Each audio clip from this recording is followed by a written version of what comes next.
Please welcome Peter Retterer, Director, North American Procurement, the Goodyear Tire and Rubber Company.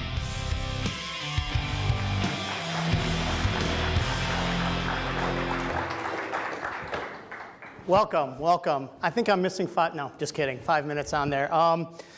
I know everyone's kind of getting ready for, checking their emails and getting ready for their flights, so I'll try to make this as painless as possible as we start talking about e-sourcing and at least Goodyear's journey on the e-sourcing platform. So as we jump right into it, whoops, am I going wrong way? Okay. So just like any other supply chain professional, I'm going to put out a list of my agenda and what I want to do, and I'll start hitting every single piece like a true supply chain. No, I really want to, I want to thank Elemica for allowing me to present, and Chris and John for asking me to present about e-sourcing. So we'll talk a little bit about Goodyear in terms of the overview of Goodyear, and then really our objectives towards e-sourcing and what we're seeing today and the challenges that we're presented with and how we're kind of overcoming those. So first of all, a little bit about Goodyear as a company. Some of you may know, some of you may not know. So Goodyear is one tire company made up of many different brands. We have both our replacement marketplace as well as our OE marketplace.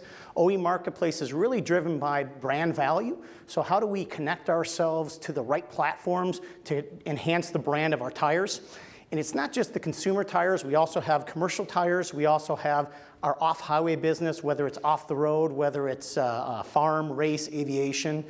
We have a chemical business, and we also have a retail business, both in North America as well as in New Zealand. And we stretch around the world, so we are a true global company. A lot of our sales are in the traditional marketplaces of North America and Western Europe, but we're also in the emerging marketplaces in Asia Pac as well as Latin America. So when we think about procurement, and this is something from Bain, it really talks about the evolution of procurement in terms of the value proposition on the x-axis and the y-axis talking about the maturity curve. And so the Gen 1, hopefully everyone can read this, Gen 1 is really tactical buying. It's really kind of three quotes in a cloud of dust, so to speak. It's speed equals value, at least in the stakeholders' mindset. And it's just about turning the crank. Turning the crank, I've got an RFQ someone wants me to get after, and how do I just continue to turn the crank? As we go up through the generations, fourth generation is really about bringing value. And it isn't about bringing value just on price, it's about bringing value from a supply chain perspective on flexibility, on innovation, on risk mitigation. So it's taking all of those things and looking at what the total delivered cost is of what the business needs. And so what I love about this model and it shows it's a journey. And it's not just a journey in terms of procurement or supply chain's journey. It's really about the journey of the company, because a lot of cases, in order to move up to that fourth generation, you need buy-in from your shareholders and you need buy-in from your stakeholders. So it's not just a maturity curve from your organization, but it's a maturity from the organization as a whole, and really understanding, or they understand from you what the value proposition is of procurement.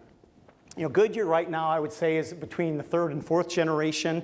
I would not say it's holistic. I think what you'll find as you start going through this journey, certain categories lend themselves and certain stakeholders lend themselves to moving up the maturity curve faster than others. And certain people bring expertise that can move you up the value chain faster than others. So holistically, you start mapping out your different categories. However you categorize your spend, you may sit somewhere along that whole continuum of that value curve. Oops, I'm going backwards again. So, before we get started in terms of e-sourcing and really understanding how Goodyear thinks about e-sourcing, I want to talk a little bit about our focus areas and our organizational focus areas. These are areas I think that all of us recognize and are generic regardless of what industry you're in. So the first one's about building capabilities. At the end of the day, at least within procurement, and a lot of times if you're talking about supply chain collaboration, it isn't business to business. It isn't a company talking to a company. It's a person talking to a person. So really focused on that building capabilities is incredibly important. It's about systems and processes, so not just putting the systems in place, but actually teaching people how to use them. The worst thing you can do is put a brand new system in place, like you're buying a new car, and you stick it in the garage, and it just collects dust. You want to drive it around the block a few times, and you want to use it. And the only way you're going to do that is if you get your people to understand the value proposition and how do they use it in their daily life. It's about sourcing optimization. I know I've spoken in the last session. Sometimes the first RFQs, you can get the same or better service with the lower cost. But as you RFQ things and take things out to market multiple times, that becomes harder and harder to do. It's how do you work with your suppliers, work with your stakeholders to kind of monetize those choices to optimize your supply chain. And you're not going to do it for everybody. In certain cases, they're a purely tactical relationship or a relationship where you're just leveraging spend and you're trying to get the best piece price. In other relationships, they're going to be highly strategic and they're going to be linked to something, whether it be risk mitigation, whether it be innovation, and how you optimize across that chain is important. And then lastly, talent development. Talent development is incredibly important, especially on the indirect space. Direct space is as well, but I'd say the indirect space is so new from a lot of different companies. You need a different mindset. You need a different type of person. It's more collaborative in nature. It's going to be more those soft skill sets. And this is something, whether it be Bowling Green, whether it be Penn State, whether it be Michigan State, Ohio State, you can name all the great supply chain schools, at least we have in the US. They're not teaching them these kind of skill sets. They're not teaching them project management skill sets. They're not teaching them collaborative skill sets and how to influence skill sets. They're teaching them the basic things around how to run an RFQ and what do those letters stand for, and that's about it. And with an indirect space, it's a lot more about the talent development side of things. Efficiency through buying. So if anyone's heard me speak before, a lot of what I talk about within procurement, there's the efficiency side, which is more the SAG cost. How do I get more of the same? But there's also the effectiveness. Procurement is all about effectiveness. How do I negotiate better deals? How do I drive continuous improvement through those deals? And how do I implement the deals? Because at the end of the day, if I get a great price on a product or I do a great negotiation, but at the end of the day I can't get my people to buy it, I didn't save anything. When you talk about efficiency, we're talking about buying and buying upgrades, and how do you make your sourcing people more effective in terms of negotiating than they are actually implementing or working on that break fix, with which a lot of our folks, we say they're strategic, but in reality they do a lot of operational things. And Hackett and a bunch of others do studies in terms of best-in-class organizations, how tactical they should be versus how strategic they should be. And buying helps kind of create that opportunity to get those people out of those operational and tactical activities. Then you build capabilities and kind of resource them back into more strategic and what we call, at least in the indirect space, touch more addressable spend. So you manage more of the spend that you can traditionally address. Contracting solutions. One of the things we'll talk about here is in terms of e-sourcing and how we use e-sourcing, or how traditionally e-sourcing has been used in the past versus how we're kind of looking forward in the future with regards to those solutions. And then I think this is apple pie and the flag and everything else in terms of hard dollar savings, working capital improvements, SG&A management. That's something that this is how we measure ourselves as procurement professionals, and I think this is how we measure ourselves as a supply chain. You do have customer service embedded in there as well in terms of driving the right value. At the end of the day, indirects is all about enabling the business. It's not about getting the best piece price. So the evolution of e-sourcing. I've been procuring for quite a long time, and kind of 101 e-sourcing is all about e-auctions. When you think about sourcing, and some people think about e-sourcing still, this is the free market days where they were out in Pittsburgh. You'd go out there and get trained, and they said you could e-source anything, and it was all about price. They were e-sourcing pizza, they were e-sourcing everything. And they would actually sell it that way. And they said, I can get you a better price if we e-source than if you do a traditional negotiation. And really, the way I think about e-sourcing in these days, it legitimized asking for the lowest possible price multiple times. So when you're negotiating, typically you can't go more than 3 times and ask for someone for their best price. This legitimizes asking 15, 20, 30 times to get the best price. This is great in a marketplace where at the end of the day you don't have to collaborate with your suppliers, and it's a marketplace that lends itself to kind of that traditional auctioning. Also a lot of heavy use of contractors, of consultants. It was pretty expensive. Kind of where a lot of people are today is around, they're thinking about e-sourcing as a tool. This is just a tool I can use. It's another tool in my procurement folks' tool chest that they can go ahead and turn the horn in terms of doing these RFQs. It's not so much, there is some auctions, but it's a lot RFX, RFI, RFP kind of focused. There is some things, and we use some things around knowledge information sharing as well as the supplier discovery. So not just looking at the supply base that your sourcing person knows, but really going out broader. I think Elemica uses the Ariba Supplier Network, the ASN, and that's a great tool in terms of really understand what's out there and how do I get after it. Where I think e-collaboration, or where e-sourcing is going, is really around e-collaboration. It's around dynamic requisitioning. And what dynamic requisitioning does, it basically, you have a specific need over here with, let's say, IT flex labor. And you have a whole bunch of suppliers over here that can provide that service.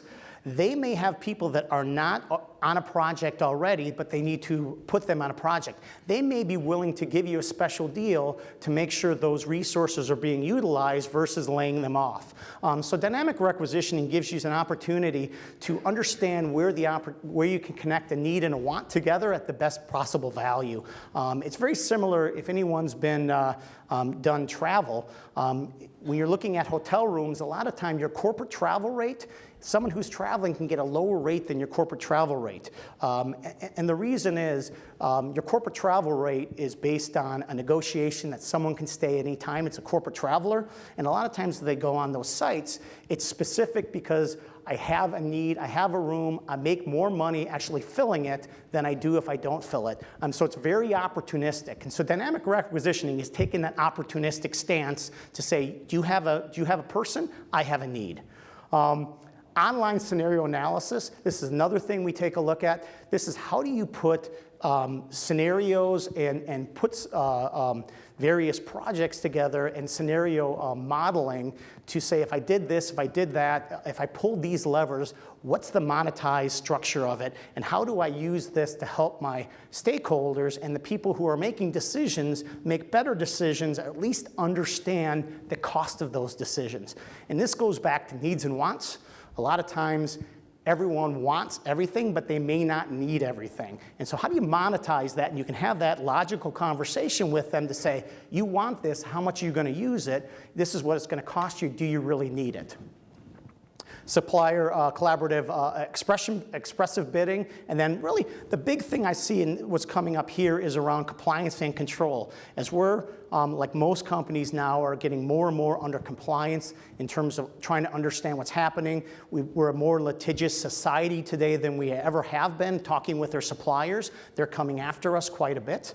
I have seen more than my fair share lately, just not within my own organization, but I'd say across the purchasing realm, there's more of that litigious mindset going on. And so this allows you to have information embedded where you can come back later and you can document what's actually happened. So if we take a look at e-sourcing and how it contributes to objectives at Goodyear, I won't go through all of those, but the big thing, as I talk to my teams about, it's about efficiency. It's about how do I put a scalable project in place, or a scalable RFQ or an RFP, and quickly build upon it. It may be something that I'm taking out to market every single month because the market allows me to do that because it's a buyer's marketplace and it's a tactical item. It could be a project where I'm going after a service and I can go ahead and create a template where my folks can then take that template and only take about 15 or 20 minutes to build upon that template to get specific to a category, whether it's a materials category or service category, connect the suppliers, and then already start doing RFIs and RFQs. A lot of times, companies don't do RFIs, they jump right to an RFP because they just don't have time. But there's a lot you can learn from an RFI in terms of what's actually happening in the marketplace, and you can take that back to your stakeholders and at least have a robust dialogue in terms of what do you want to do. The marketplace is starting to shift, the model is starting to shift. Our model is different, our model is old, it may cost us more money. Do we already want to start thinking about a different service model than what we have today? RFIs help that, and using these tools puts those RFIs and allows your people to RFI things a little bit faster than they could have before. It reduces workflow and streamlines workflow. The other things I would say, again, we talked about facilitates compliance and control, but captures and maintains knowledge. I was speaking to some folks last night. We were talking about the millennial generation, the Gen Ys, those types of things. And they're a big population, and like in most companies, they're a population that are coming into the workforce, and they're completely different than the Gen Xers. They're completely different than the traditionalists and the baby boomers. When you take a look at, and there's some statistics out here where the baby boomers typically, their average tenure at a company is 10 years. So they retain a lot of knowledge, and they keep that knowledge, and they help build better tools, and they help build better RFQs, especially within the procurement space, because they have expertise and they've done it multiple times and they have learnings from it. Gen Xers are 7 years, millennials, 2 years. Their average tenure is 2 years. So how do you understand and capture that knowledge that they've learned and actually put it down for the next people coming in? You haven't lost that learning, that ability to understand what's happening in the marketplace. So it's not something new coming out every single time. And then, as we mentioned before, is that efficiency. Then you can redirect your assets, your people, to work on higher level strategies. So at Goodyear, how we take a look at it is we understand the marketplaces are changing, and our supply bases are changing, and everything around us is changing. We understand that one size doesn't fit all, so if I say this is what I want to do, it may not be the best. So we try to create flexible solutions within our category space. Some categories lend themselves to this more than others, but how do you create that flexibility to ebb and flow based on the opportunities of the marketplace? So Goodyear's approach. So we provide tools and we provide processes that drive consistent application of the best practices. So we do a lot, and I do mean a lot of benchmarking with non-competing companies to really understand what they're doing, how they're seeing, and how can we bring that in to our best practices, and then how do we go ahead and drive that through the capabilities of our organization and create, again, tools that are flexible in nature. If I put a prescriptive tool in place to say that you have to do everything through an e-sourcing, my metrics, depending on what metrics I choose, may look great, but it may not actually bring value to the company, because at the end of the day, that's the big thing that we have to drive is value to the company, value to our shareholders, and value to our customers. That's how I know I'm doing a good job. And so creating that flexibility and that understanding for people of what and when they should use specific tools. We have multiple solutions, and this really goes back to the concept of how do you think about spend? Negotiating and spend is different, and if you start categorizing and segmenting your spend, you have strategic sourcing, you have operational or project sourcing where they're big things you want to negotiate, but they're one-offs. You've got kind of what I call the more tactical sourcing. It's 3 quotes and a cloud of dust. And you don't want your strategic people focused on that. And then you have what's called user buyer. These are one-off things. They're not a lot of money. Someone needs it right now. You give them a P card and just let them fly with it. Because at the end of the day, the amount of effort it's going to take you to understand the marketplace and actually bring value. You may only, of a $1,000 order, you may save $15. You've been better off investing that person's time somewhere else. Because it's all about understanding the capabilities of your folks, and it's also about understanding that your resources, your people are limited in nature, and you've got to make fundamental choices about what they work on and what they don't work on. Typically, people make those choices about who's standing in front of their desk or who's yelling at them. I need a PO right now. I need this sourced right now. And so what ends up happening is all those things that need to be done right now, they take care of. Anything that needs to be done later, the strategic sourcing, they put off till later. And at that point, you may have missed a market condition. You may have missed the ability to actually, if you source something, make a change. So how do you segment your spend and then put it to the appropriate associates to go ahead and touch it? We also look at our solution set as something where we globally deploy it, but again, it goes back to understanding the needs of the region. And so within procurement, I think in supply chain in general, globalization makes sense. We want to globalize everything. But you have to ask yourself, is there value in globalization? Within procurement, in some cases, there is no value in globalization because the supply base is not global in nature. And so spend aggregation does not make sense. So in that case, you may share what we call share and leverage ideas, but you're not going to actually aggregate that spend or jointly negotiate. So there's different ways of collaboration among regions, but making sure you can quickly talk the same language and share that information. And what I talk about within globalization, a lot of times companies, when they talk about globalization, it's a pyramid. And so information goes up to a central team that makes decisions globally. And it may be a leadership team, so a procurement leadership team, and then the information flows back down. That's a very inefficient process and methodology to make decisions. I'd rather have standard structures in place, and I look at the organization as more of a ladder with nodes all along the way. And so at any level, they can start having conversations and say, does this bring value to our region or to our company or to our, so our shareholders or our customers to do something, to share. And empowering the people to have those conversations and think about it right away versus going up to the senior management and then coming back down brings a lot of value. It creates speed, and that's something you want to go ahead and do. And then it's a project management tool.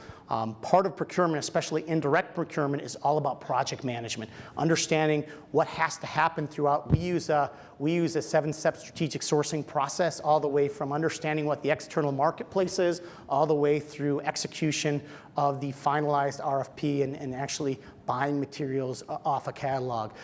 So we have our people run through that whole process, and along that process, there's touch points with the stakeholder so they understand what's going on, and so we're not surprised if something falls behind or different decisions are made along the way. So it's really about project management, especially indirects. Project management in terms of we can get to an end state and feel good about ourselves versus getting to an end state, and it kind of is what they wanted, but they didn't really get exactly what they wanted. So this is something that's dear to my heart, and this is how I think about capability adoption. Some people talk about it in terms of the hands, the head, and heart. So you bring people in, you pay them, you have their hands, you start creating a vision, and so they understand, and how do they start adopting that vision, and it's just the way we do things, and you've got their heart, and they're fully engaged individuals. So what we talk about is, how do I acquire the knowledge? And so that's the easy thing. I have classes, I do all these different things, I'll have new associates, I'll have classes that happen once a year for refresher training. That's the easy thing. And you can measure that, how many people have been trained, how they're actually utilizing the tool. The hard part is when you start to get into adoption.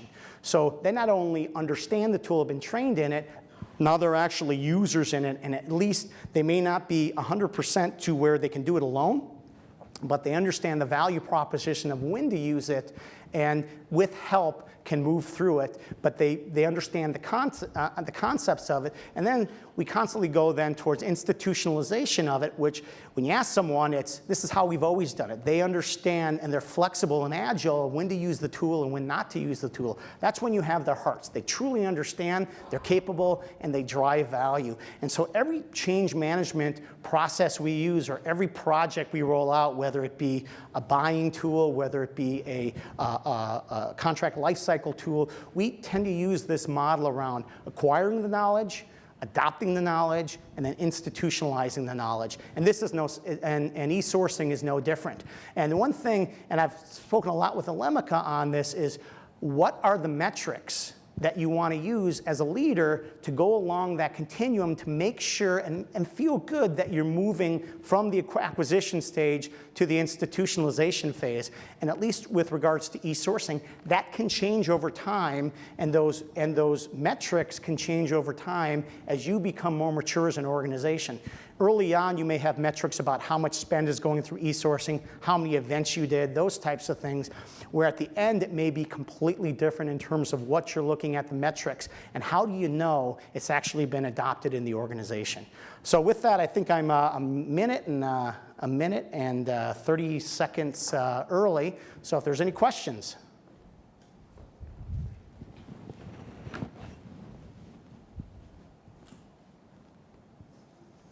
Where's Chris at? I know Chris probably has a question back there.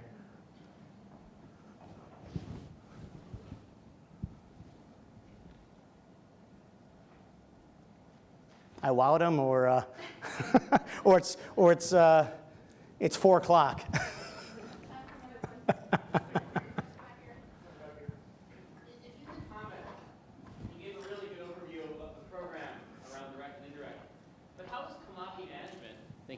How is commodity management tying into sourcing these days and in the future, if you think about the trading function and hedging and such?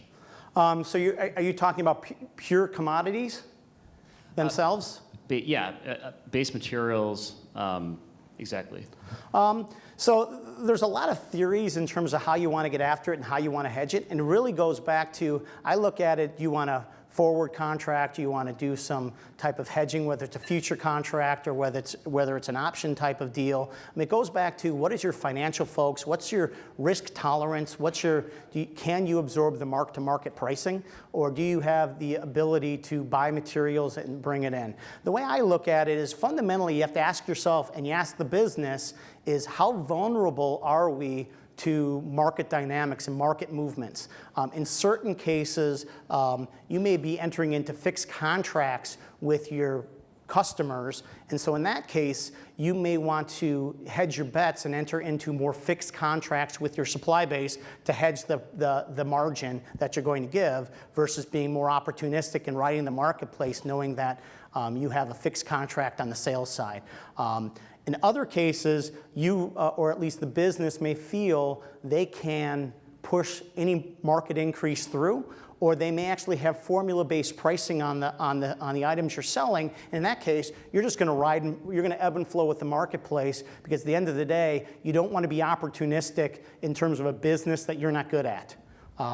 That's how I've looked at hedging. You ultimately have to tie it back to what is the business model, and then what are we trying to accomplish, and then what is the appetite for risk. Does that help? Yeah.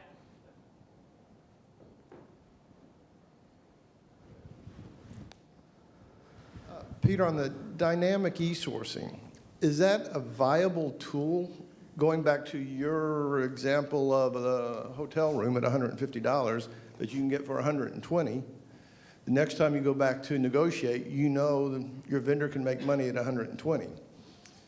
Yeah, we're actually using it right now. We use it in a couple different areas, and it goes back to, it's more project focused in nature than anything else. So we'll go ahead and have, and I won't I won't go into the specifics, but we'll have a approved supplier list that we've set up ceiling level pricing with, and we already have agreements in place with. Then we'll actually use the Elemica folks. They actually run this for us. So as the requisitioner puts in their statement of work, it goes to Elemica. Elemica has my approved supplier list. We've set up. They've all signed MSAs and everything else, so we're all covered there. We have a standard ceiling, and they go out and dynamically requisition and ask the suppliers, hey, we got this project coming up. Do you have some resources that you want to maybe pay a little bit lower to actually get it? In some cases, the user buyer may say, I want to use this supplier, and then you're just going with the standard rates. So we're actually using it today. But it really depends. It lends itself to more project sourcing than true like strategic sourcing. It's just another strategy you can put in place. Good question.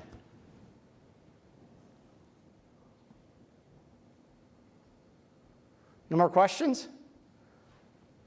Well, good. Thank you very much. Appreciate it.